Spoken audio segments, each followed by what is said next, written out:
Neat పరీక్ష అర్హత మార్కులు తగ్గించేందుకు కేంద్ర ఆరోగ్య శాఖ మంత్రి జేపీ నడ్డా అంగీకరించారు. ఈ మేరకు కేంద్ర మంత్రి ఆదేశాలు ఇచ్చినట్లు రాష్ట్ర వైద్య ఆరోగ్య శాఖ మంత్రి కామినేని శ్రీనివాస్ తెలిపారు. రాష్ట్రంలో నీట్ కేంద్రాలను 5కు పెంచేందుకు సమ్మతించినట్లు చెప్పారు. మంగళగిరి ఎయిమ్స్ తో పాటు ఇతర అంశాలపైన నడ్డాతో చర్చించినట్లు కామినేని వివరించారు.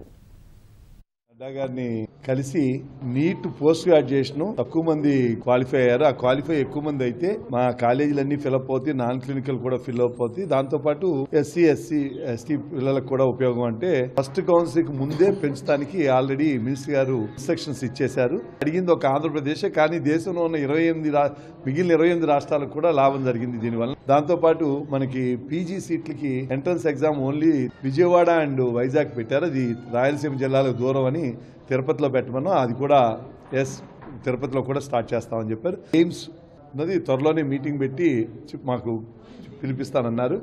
దాంతోపాటు ప్రధానమంత్రి స్వాస్థ్య సురక్ష యోజన అని దానికి ఎక్స్ట్రా సెంట్రల్ ఫేజ్ 3లో మనకి హాస్పిటల్స్ ఇవ్వన్నాం. ఆర్డర్ ఆఫ్ ప్రిఫరెన్స్లో ఇస్తే డెఫినెట్గా ఈసారి కన్సిడర్ చేస్తా ఉన్నారు. అలాగే నెల్లూరుకి ఒక లెవెల్ 1 ట్రామా సెంటరు, దాంతోపాటు గుంటూరుకు ఒక వైరాలజీ ల్యాబ్, మన మెడికల్ కాలేజెస్ అన్ని స్ట్రెంగ్తెన్ చేయడానికి సెకండ్ ఫేజ్ ఇన్స్టాల్మెంట్ కూడా ఇమ్మని అడిగాం.